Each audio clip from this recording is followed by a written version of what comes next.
Em relação à política internacional, como que o Brasil vai se colocar nessa briga por terras raras, nessa briga de política entre China e Estados Unidos que vai se intensificar cada vez mais, né?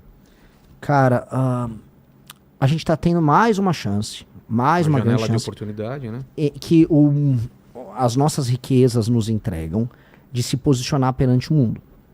As terras raras, né, assim, normalmente as pessoas... É difícil o tema. São vários elementos lá da tabela periódica, elementos com nomes esquisitos. Outro dia eu estava lendo sobre disprósio, né? Elementos são usados para fazer ímãs, semicondutores. Porque as terras raras têm propriedades que são magnéticas, luminescentes e catalisadoras. Então são componentes que têm essas três propriedades. E essas propriedades podem ser usadas na indústria bélica, na indústria de supercomputador, para fazer super ímãs e baterias. E o Brasil tem a segunda maior reserva mundial disso. E com a concentração específica de alguns desses componentes que são muito importantes em algumas áreas. Esses componentes, então, eles servem como base para uma indústria de ponta, com altíssimo valor agregado. Aí a gente tem que escolher.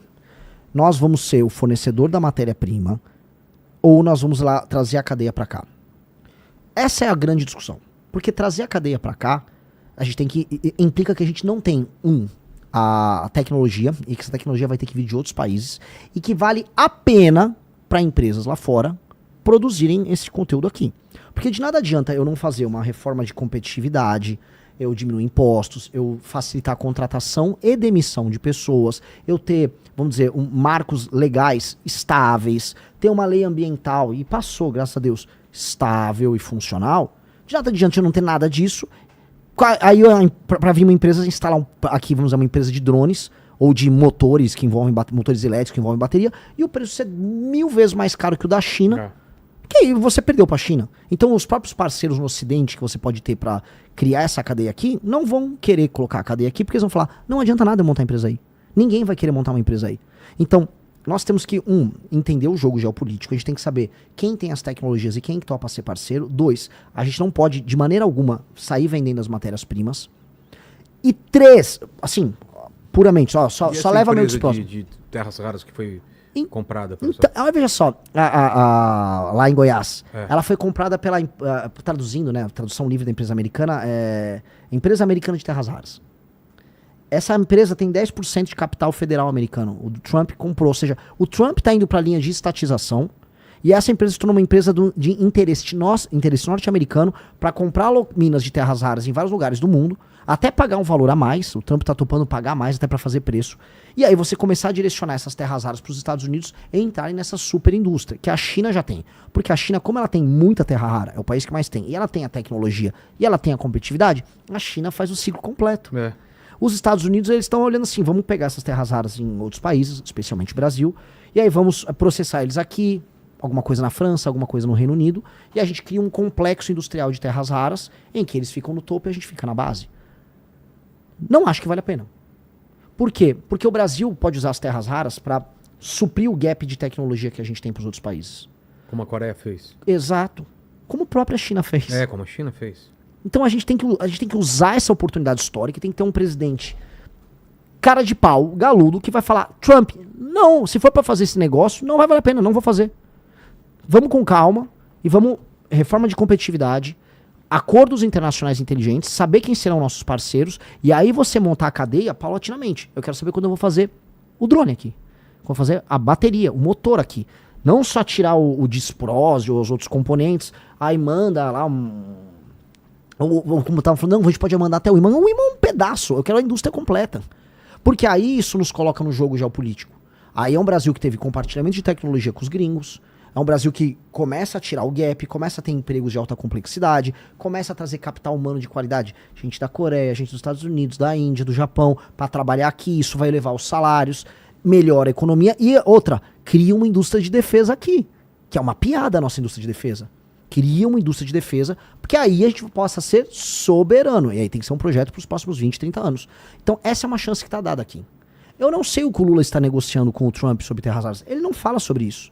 E claramente o Trump, na guerra das tarifas, ele colocou essa posição envolvendo o Brasil. E tem um monte de empresário brasileiro, banqueiro, rodando por aí, comprando as áreas onde tem as terras raras e querendo negociar com os gringos. Tem indústria de ponta de tecnologia americana vindo pro Brasil, já vê isso. Tem uma corrida do ouro envolvendo terras raras aqui. E a gente tá de bobo nessa história.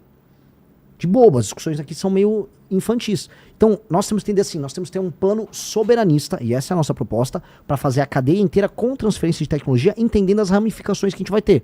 Isso nos permite ter uma indústria bélica? Sim. Isso pode nos permitir ter uma indústria de baterias aqui? Pô, vamos ter. Só que também temos que entender que se não tiver a reforma de competitividade, que faça com que os preços dos produtos finais que são feitos aqui sejam competitivos, não vai valer a pena para ninguém investir. Aí fica aquela enganação, que é a enganação que a gente tem da indústria automobilística brasileira. Que deram subsídio. A indústria automobilística brasileira tem um ótimo vídeo do Marcos Lisboa, em que ele dá uma palestra para a Anfávia. A Anfávia é a federação das empresas automotivas no Brasil. Conheço a Anfávia, já lidei muito com fornecedor automotivo mais jovem quando eu trabalhava na área de metalúrgica. A Anfávia, ele deu a bronca. Vocês tinham um baita de um poder e poderiam ter usado a pressão que vocês fazem para passar reformas de competitividade. Não passou. Vocês ficaram fazendo lobby para obter isenção fiscal para vocês. Aí agora tá super difícil e vocês estão fechando as empresas. E só vale a pena ter uma fábrica automotiva no Brasil se tiver um monte de subsídio do Estado. Pô, tá ruim.